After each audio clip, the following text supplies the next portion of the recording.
Hey guys, hope you're all well. So today I'm going to speak to you about something that changed my life from being unemployed and redundant to being a full stack developer.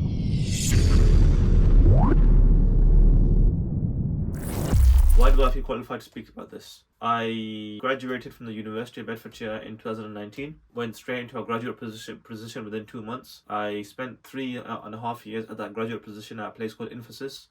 There, I was trained in programming languages such as Java, Angular, MySQL, even though MySQL is not a programming language. I spent 3.5 years there, and within that time, I was also doing a lot of freelancing work. I worked with law firms, I worked with car garages, I worked with clothing brands, I work with quite a few small businesses, some that like me, some that don't dislike me, because obviously I was doing free work and paid work as well at the same time. And I learned quite a lot. So all that stuff that I learned, I am now telling you guys. Zero expectation unless you're actually interested in coding and you actually want to become a developer. Otherwise, it's completely zero expectation. So if you're a kid or you're an adult, you can listen to my stuff for free. I have nothing to sell you. But if you are a student at university and you're struggling, in the description below is a link to my courses. Currently, we have a 1 month free trial going on. So I'm not going to take a penny fee for the first month. And after that, well, if you like it, then continue. We have a challenge going on right now where we say that those of you who find coding difficult, do our Java course, and if by the end you still find coding difficult, we will stop making courses. On to the reason for this video. So, I was made redundant by my employer in the beginning of March. And I am not one of those people that shut off from the world and blame the world and say that everything is the world's fault, and that's the way the world works. The way business works is once you stop being a requirement, they can lay you off. That's fine. I have no qualms with my employer about that. I have no qualms with anyone about that because that's just the way business works. One day I may have to do the same thing. It's just the way it works. So fast forward to a few weeks later, I was sitting there and I was applying for jobs, and I kept getting rejections. I applied for junior full stack roles. I applied for software engineer roles. I applied for software developer roles, and I kept getting rejected. And it wasn't making sense to me because I know my value. I know my skills. I'm thinking either my skills and value are not appreciated by these employers, which is can't be true because all of them can't have the same opinion of me, or there's something going wrong with the way I'm representing myself. So what I then did was I decided that this is not something that I can find out and figure out from my own mind. So I decided to be a bit resourceful. What I did was I spoke to a few smart people that I knew who are in good jobs, and I said, okay, look at my CV and tell me what's going wrong here. They all said the same thing. You don't look like a software developer or a software engineer. You look like someone that's just trying things out and has ended up in a business role. And that's not the sort of representation that people want in a software engineer, especially a senior level software engineer. What they want is coding, developing, understanding business requirements, understanding CEOs, knowing how it all works, able to work in a team, someone that's attention to detail is very good, someone that's able to analyze and come to conclusions, someone that's able to code. And there's not really much of that on your CV. It just looks like you were lucky enough to get into a graduate role, and then after that, 3.5 years later, you just clashed, and then after that, you left and went to another role, and now you've got made redundant. So I was like, okay, I need to kind of change my representation because positioning in the world is everything. Positioning is everything. Where you are, how you got there, and what you're going to do in that position. I then decided to change my CV.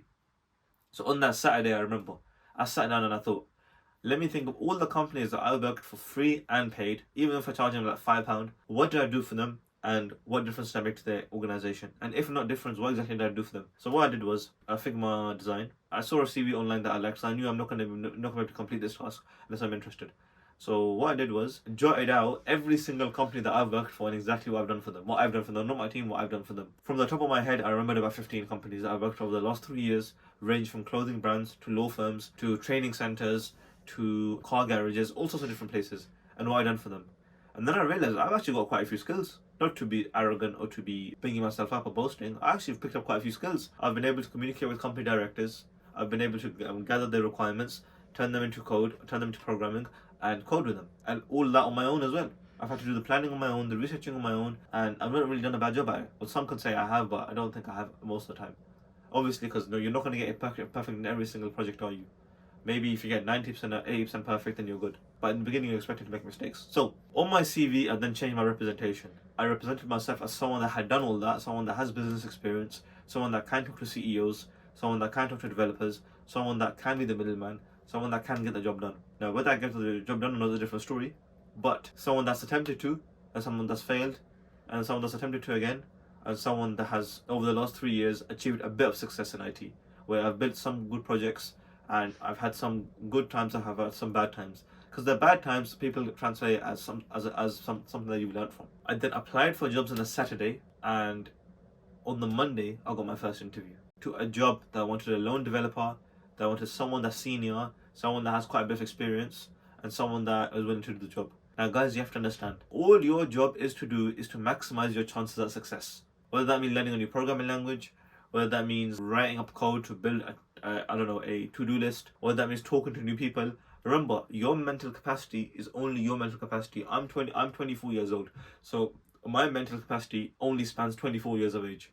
And from a few of what the people have told me that are older than me, but that's all my mental capacity is. Your mental capacity, if you're 21, you need to get information from others.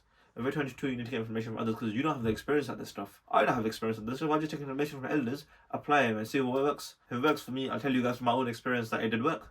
That's what I'll do. I haven't got a degree in recruitment. I haven't got a degree in, in business. My degree is in computer science. My master's is also in computer science. I'm in computer science.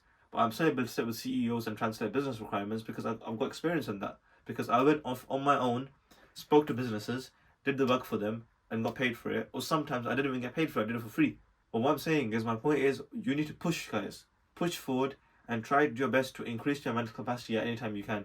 Because, guys, the more you push, the more you get. The more you push forward, the more you go forward, the more you get. Remember, if you go 1% ahead every single day, you will eventually get to 100% in 100 days. If you go 1% ahead every single week, within 100 weeks, you'll get to 100%.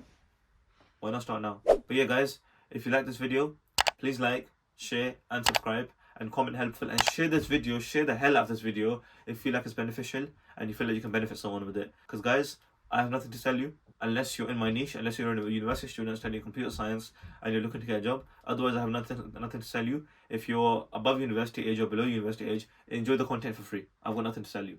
Anyway, guys, thank you very much for your time, and I'll see you next week. Bye.